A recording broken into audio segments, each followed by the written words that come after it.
Imaginez-vous dans le rude hiver de 1944. L'air est lacéré par le hurlement des balles et la trace glaciale de la neige balayée par un vent implacable. Chaque jour est une éternité de terreur et d'incertitude, l'ombre de la ligne Siegfried se projetant comme un monstre imprenable sur l'horizon glacé de l'Europe. Les Alliés avancent, mais à un coup terrible, embourbés dans un enfer de béton et d'acier. Mais au milieu du chaos, un canonnier considéré par beaucoup comme un fou des pierres est sur le point de défier toutes les conventions, toutes les règles de la physique et tous les espoirs. Son nom est Elias Costa, et son idée, une configuration inversée pour un char Sherman, était si insensée qu'elle fut rejetée par tous les ingénieurs et officiers supérieurs. Ils ignoraient que cette folie allait changer le cours de la bataille et sauver d'innombrables vies. Restez jusqu'à la fin, car ce qui s'est passé ensuite a choqué tout le monde. La scène se déroule sur la ligne de front ouest, aux confins de l'Allemagne, dans les derniers mois de 1944. Les forces alliées, épuisées par une campagne incessante, faisaient face au dernier et plus brutal bastion de la défense nazie, la redoutable ligne Siegfried.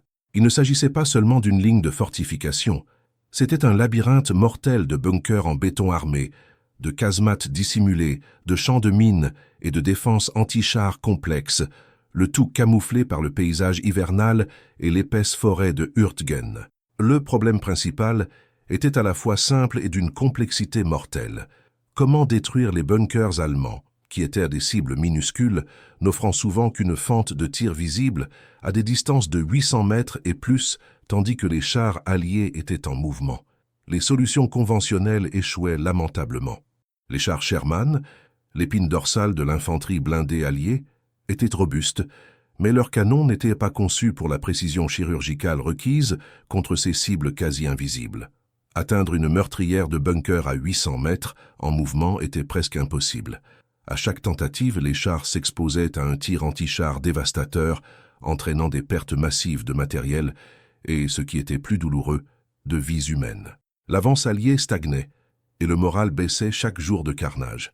Les commandants étaient désespérés, cherchant le moindre avantage pour briser l'impasse, mais les options semblaient s'être épuisées. À chaque rapport de perte, l'ombre du désespoir s'épaississait, et la guerre semblait ne jamais devoir finir. La ligne Siegfried et les innombrables autres défenses improvisées étaient un cauchemar qui consumait hommes et machines. C'était une menace mortelle qui paraissait imbattable, et l'hiver rigoureux ne faisait qu'intensifier l'agonie des troupes. Chaque jour qui passait, la situation s'aggravait. Les troupes étaient épuisées, le matériel soumis à un stress constant, et la neige et la glace transformaient chaque avancée en un sacrifice lent et douloureux. Les ingénieurs militaires travaillaient sans relâche, mais toutes leurs propositions pour améliorer la précision des canons des chars Sherman étaient complexes, prenaient du temps et étaient, la plupart du temps, irréalisables dans le feu de l'action. Ils tentèrent des stabilisateurs gyroscopiques, des améliorations de la visée, mais rien ne semblait fonctionner avec l'efficacité nécessaire contre les bunkers allemands qui étaient conçus pour résister à tout ce que les Alliés pouvaient leur jeter. À chaque tentative manquée, la frustration grandissait, et la conviction que la ligne Siegfried ne pouvait être brisée qu'au prix de pertes humaines inacceptables se solidifiait. C'était un problème qui semblait insoluble, une barrière infranchissable qui menaçait de prolonger la guerre indéfiniment. Mais au milieu de ce désespoir, un homme voyait les choses différemment. Un homme dont l'esprit fonctionnait hors des sentiers battus. Quelqu'un qui ne s'en tenait pas aux conventions de l'ingénierie militaire. C'était Elias Costa, un canonnier, pas un ingénieur. Et son idée, dans l'esprit des spécialistes, était l'incarnation de la folie. Il proposa une modification si radicale, si illogique en apparence, qu'elle fut accueillie par des rires et du dédain. Comment un simple canonnier pouvait-il avoir une solution que des centaines d'ingénieurs n'avaient pas trouvée? Comment quelque chose d'aussi fou pouvait-il être la clé pour déverrouiller l'énigme de la ligne Siegfried? La réponse résidait dans sa persévérance, dans sa vision singulière et dans le courage d'ignorer le scepticisme qui l'entourait. Il croyait que la solution était dans la simplicité, dans le fait de voir le problème sous un angle totalement nouveau, et il était déterminé à prouver que les fous sont parfois les seuls à voir la vérité. Seul le temps dirait si sa configuration inversée serait le salut ou la preuve finale de son aliénation. Elias Costa n'était pas un homme de bureau climatisé ou de projet sur des planches à dessin. Son université avait été l'atelier poussiéreux de son père à Belo Horizonte, Brésil, où depuis l'enfance, il démêlait les mystères des moteurs et des engrenages de ses propres mains. Plus tard, sur les fronts de bataille, son diplôme fut la bouche fumante d'un M4 Sherman. À chaque tir, à chaque réglage de la visée, il apprenait les nuances brutales de la balistique et de la mécanique sous pression. C'était un canonnier, oui, mais un canonnier avec l'âme d'un inventeur, quelqu'un qui voyait non seulement ce que les machines faisaient, mais ce qu'elles pourraient faire. C'est cette vision, forgée au fil des années d'observation et d'expérimentation pratique, qui l'a amené à remettre en question l'incontestable. Il observait les chars alliés, le Sherman en particulier, et voyait le dilemme.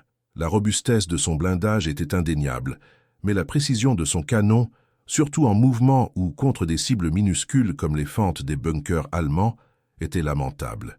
Les systèmes de stabilisation gyroscopique de l'époque étaient rudimentaires, conçus pour maintenir le canon pointé dans la direction générale de la cible pendant que le char se déplaçait et non pour la précision chirurgicale d'un tireur d'élite. Elias comprit que le problème n'était pas le manque de puissance, mais le manque de contrôle raffiné au moment critique du tir. Les ingénieurs pensaient à stabiliser le canon avec le char. Elias commença à penser à comment stabiliser le canon malgré le char. Et c'est cette petite, mais monumentale, inversion de logique qui lui valut d'être étiqueté comme fou. Ses collègues le regardaient avec pitié, les officiers avec dédain. « Costa, vous délirez », dit un major, frappant du plat de la main sur la table des cartes. « Nos ingénieurs, avec des années d'études, n'y sont pas parvenus. Vous, un simple canonnier, pensez pouvoir réinventer la roue ?» Mais Elias n'était pas ébranlé. Il voyait la mort dans les yeux de ses camarades, la stagnation sur le front, et savait que la vraie folie était de continuer à faire la même chose en espérant des résultats différents. Il savait que la clé résidait dans une configuration inversée, quelque chose qui défierait l'intuition, mais qui exploiterait les propres forces et faiblesses du char pour le transformer en un tireur d'élite. L'idée d'Elias Costa était, dans son essence, un acte de rébellion contre l'ingénierie conventionnelle. Il proposa un système de contrepoids et d'amortissement, un mécanisme presque flottant qui, au lieu de lutter contre le mouvement du char avec une force brute, l'absorberait et le dirigerait vers un point d'équilibre momentané, précisément à l'instant où le tir serait déclenché.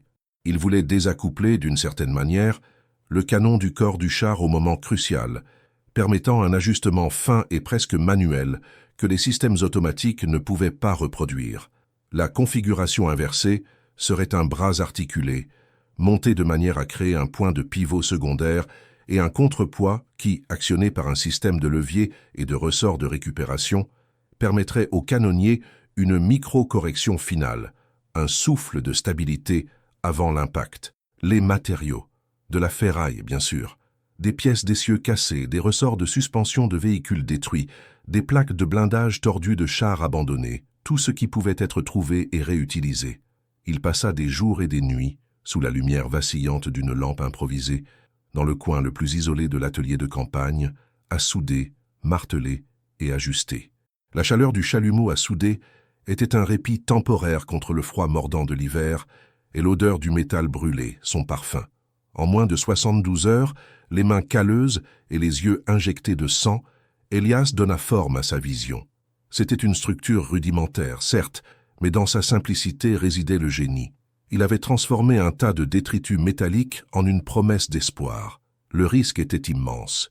S'il échouait, Elias ne serait pas seulement un fou, mais un insubordonné qui aurait gaspillé des ressources précieuses en temps de guerre. Mais il était convaincu.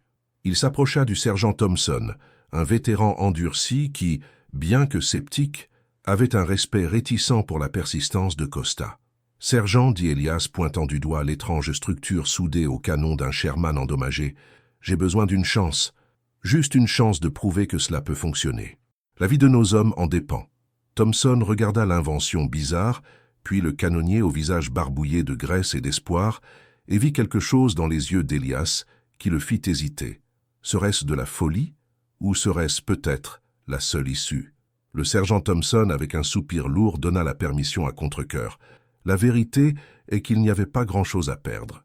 Le Sherman en question était endommagé, et la situation sur le front était si désespérée que même une idée folle semblait moins insensée que l'inaction. La nouvelle de l'expérience de Costa se répandit comme une traînée de poudre, et bientôt, une petite foule de curieux et de sceptiques se rassembla pour assister à ce qui, pour beaucoup, serait le spectacle de l'échec. Elias, avec l'aide de quelques hommes qui, par curiosité ou respect silencieux, avaient décidé de le soutenir, positionna le Sherman modifié sur un champ de tir improvisé.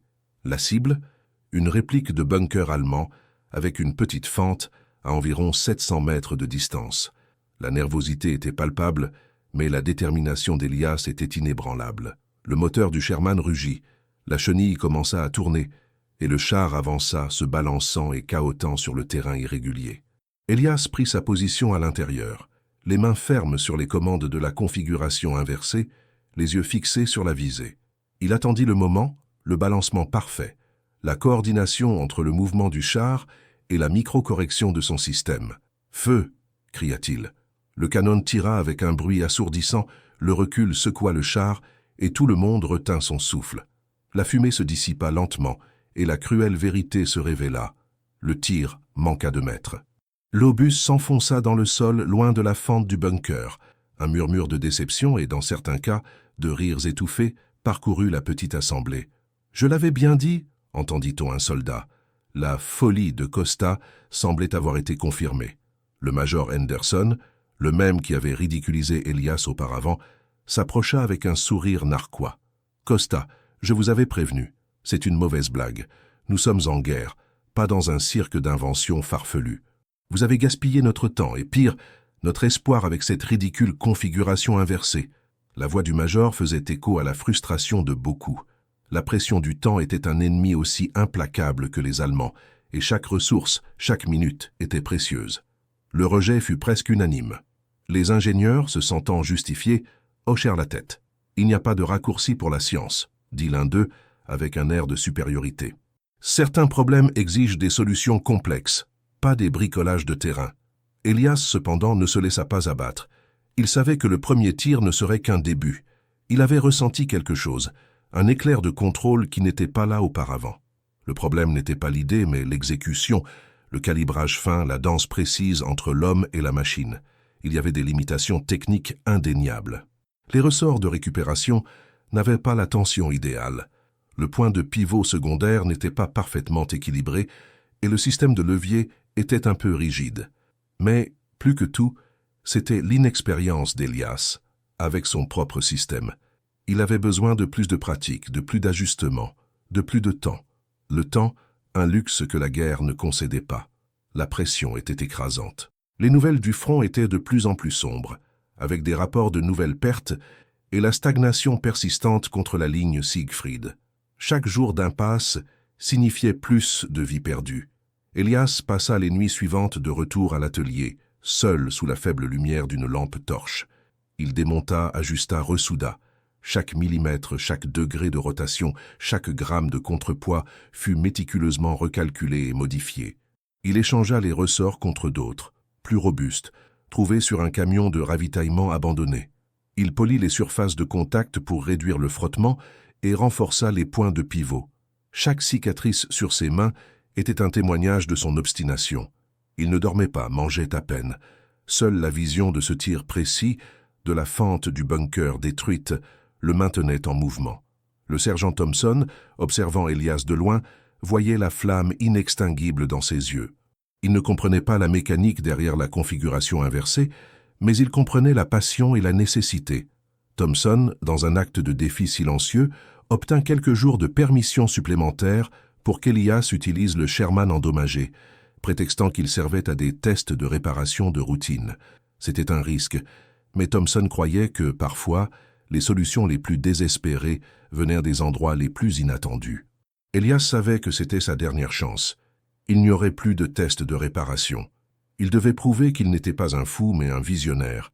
Il devait prouver que la simplicité, lorsqu'elle est alliée au génie, pouvait surpasser la complexité de l'ingénierie traditionnelle. Il devait prouver que sa configuration inversée n'était pas un échec, mais un pas vers la victoire. L'odeur de graisse et de métal, le son de son chalumeau à souder, le grincement des engrenages, tout devint une symphonie d'espoir et de désespoir. Il était prêt pour le prochain test, mais le monde était-il prêt pour sa révolution? Le froid coupait la peau à l'aube suivante. Elias Costa était de retour sur le champ de tir improvisé, mais cette fois, l'atmosphère était différente. Il n'y avait plus la foule curieuse et moqueuse. Seulement le sergent Thompson et quelques soldats, dont les visages gris et fatigués, révélaient un mélange de scepticisme et d'une mince étincelle d'espoir. Ils savaient que c'était le dernier acte, l'ultime chance pour le canonnier fou. Le Sherman, avec sa configuration inversée maintenant plus robuste et raffinée, attendait. Elias avait passé la nuit entière à ajuster chaque vis, chaque tension de ressort, calibrant le levier avec la précision obsessionnelle d'un horloger. La cible était la même, la réplique de bunker à 700 mètres, avec sa fente minimale, un défi presque impossible pour tout canonnier en mouvement. Elias entra dans le char, l'odeur de métal et d'huile remplissant l'air. Le moteur ronfla, et le Sherman commença à bouger, se balançant sur le terrain irrégulier. Cette fois, cependant, Elias ne faisait pas que tirer. Il dansait avec la machine. Ses mains, auparavant tendues, se mouvaient avec une fluidité inattendue sur les commandes de la configuration inversée. Il sentait le mouvement du char, l'inertie, et utilisait son système pour anticiper et compenser, et non pour lutter contre. C'était une synchronisation presque organique. Il attendit non pas un miracle, mais le moment calculé, l'instant exact où le mouvement du char et la micro-correction de son système s'aligneraient en une fraction de seconde de stabilité absolue. « Feu !» La voix d'Elias résonna, plus un ordre qu'un cri. Le canon tira. Cette fois, le son fut différent. Le recul sembla plus contrôlé. Tous les yeux se fixèrent sur le bunker. La fumée se dissipa. Un silence sépulcral plana sur le champ. Et puis, un son sec, métallique, résonna, suivi d'une détonation étouffée. La fente du bunker, auparavant une cicatrice minuscule dans le béton, était maintenant un trou irrégulier, avec des éclats de béton et de métal tordus éparpillés tout autour. Le projectile avait atteint la cible, en plein centre. L'incrédulité se transforma en stupéfaction. Le sergent Thompson fut le premier à réagir, courant vers le bunker, les autres juste derrière. Ils touchèrent les décombres, comme pour s'assurer que c'était réel. Elias Costa avait réussi. La configuration inversée n'était pas une folie, c'était une révolution. Le major Henderson, qui était venu pour observer l'échec final, s'arrêta brusquement, le sourire narquois figé sur ses lèvres. Ses yeux, auparavant pleins de mépris, reflétaient maintenant un mélange de choc et d'une admiration réticente. « Sainte Mère de Dieu !» murmura un soldat, incrédule. La nouvelle se répandit comme un éclair. Un canonnier avait fait l'impossible. Ce tir n'était pas seulement une réussite, c'était une promesse. Une promesse que la ligne Siegfried, jusqu'alors un monstre invincible, pourrait peut-être être domptée. Le scepticisme céda la place à une curiosité urgente. Les commandants des divisions voisines, qui ignoraient auparavant les rapports sur le fou de Belo Horizonte, exigeaient maintenant de voir la configuration inversée en action. Le sergent Thompson, avec une fierté discrète, présenta Elias et son invention. « Ce n'est pas de la magie, monsieur », expliqua Elias, sa voix maintenant plus ferme. « C'est de la physique. C'est la différence entre lutter contre le mouvement et l'utiliser à notre avantage. » Il détailla comment le système de contrepoids et de pivot secondaire créait un micro-intervalle de stabilité, permettant au canonnier une précision de visée jamais atteinte auparavant dans un char en mouvement. La démonstration fut répétée et chaque fois le résultat était le même. Des tirs précis, dévastateurs, sur les fentes les plus vulnérables des cibles. La configuration inversée avait transformé un Sherman moyen en un tireur d'élite sur chenille. L'impact psychologique fut immédiat. L'espoir qui s'était évanoui dans les tranchées glacées commença à se raviver. Ce n'était pas seulement une avancée technologique, c'était un cri de guerre contre le désespoir.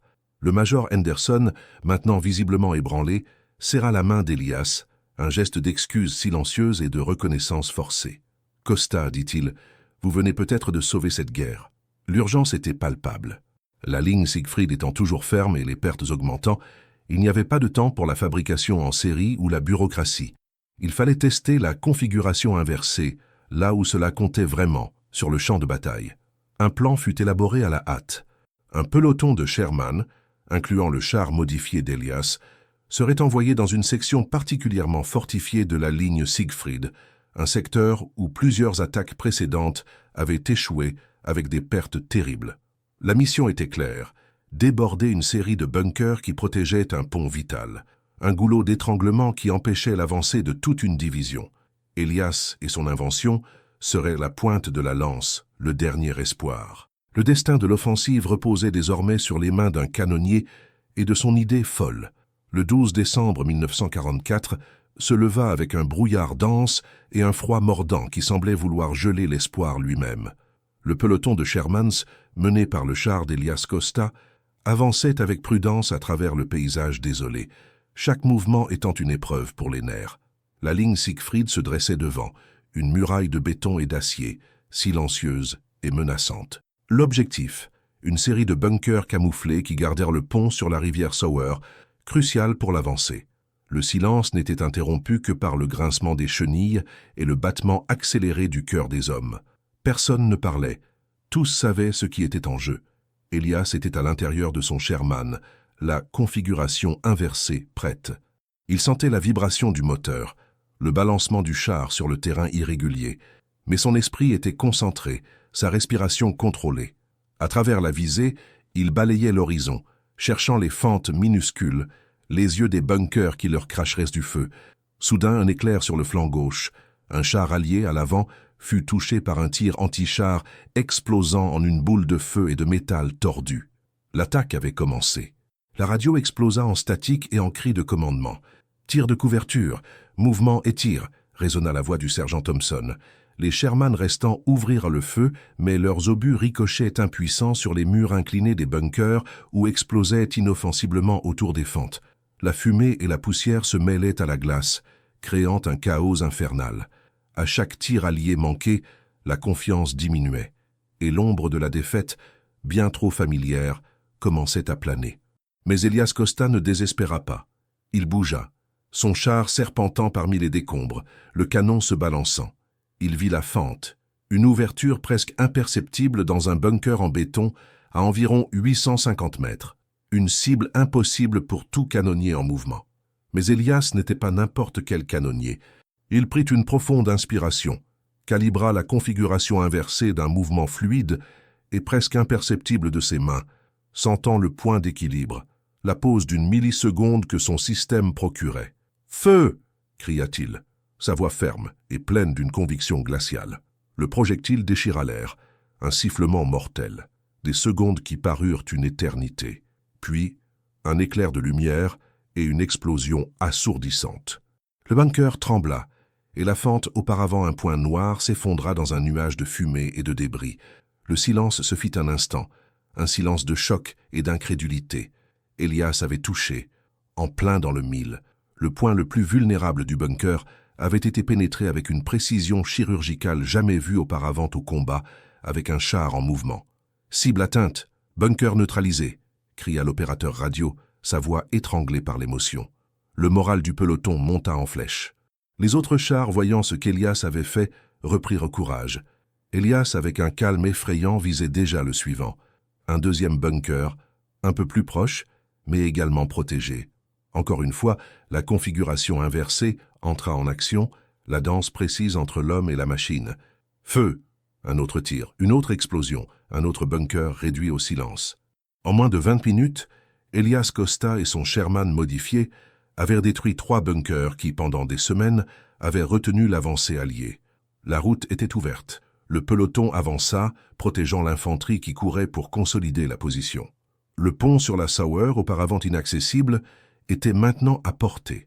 La configuration inversée d'Elias n'avait pas seulement détruit des bunkers, elle avait brisé le sort d'invincibilité de la ligne Siegfried.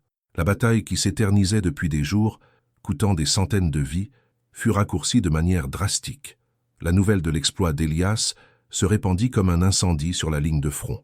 Le canonnier fou a fait mouche. Ce Sherman fait des miracles. Étèrent les murmures qui se transformaient en cris d'euphorie. Le major Henderson, qui avait rejoint l'avant-garde, observait l'avancée avec une expression de stupeur totale. Il vit des hommes, auparavant paralysés par la peur, courir maintenant avec une énergie renouvelée, poussés par la preuve que la barrière pouvait être franchie. Le pont fut pris avec des pertes minimales, un exploit qui, quelques heures auparavant, semblait impossible. L'impact de la configuration inversée ne se limita pas à cette bataille. La technique d'Elias, bien qu'encore rudimentaire, prouva qu'il était possible d'atteindre une précision de tir sans précédent avec les chars existants. On estime que rien que dans cette offensive, l'innovation d'Elias Costa sauva environ 800 vies, épargnant aux Alliés un siège prolongé et sanglant. La nouvelle parvint aux oreilles du général Eisenhower, qui, impressionné par les rapports de terrain, ordonna à des ingénieurs de haut niveau d'examiner l'invention de Costa. Il ne s'agissait pas seulement d'un canonnier habile. C'était la preuve que le génie pouvait surgir des endroits les plus inattendus, défiant la logique militaire établie et réécrivant les règles de la guerre. La configuration inversée d'Elias Costa n'était pas seulement une modification. C'était un symbole d'espoir, une lumière dans l'obscurité de l'hiver de la guerre. Les ingénieurs de haut niveau envoyés par Eisenhower étudièrent la configuration inversée d'Elias Costa avec un mélange de fascination et de frustration. Le génie était indéniable, l'efficacité prouvée. Cependant, l'adaptation en masse pour des milliers de chars, avec l'urgence de la guerre et la complexité de reproduire le calibrage presque artisanal d'Elias, était un défi logistique et technique gigantesque. Son invention, faite de ferraille et de pure intuition, ne fut pas massivement répliquée dans sa forme originale, mais sa technique, le principe de désaccoupler et de stabiliser le canon avec une micro-correction au moment du tir, inspira profondément les améliorations futures des systèmes de stabilisation de chars d'après-guerre, ouvrant la voie à des technologies qui deviendraient la norme.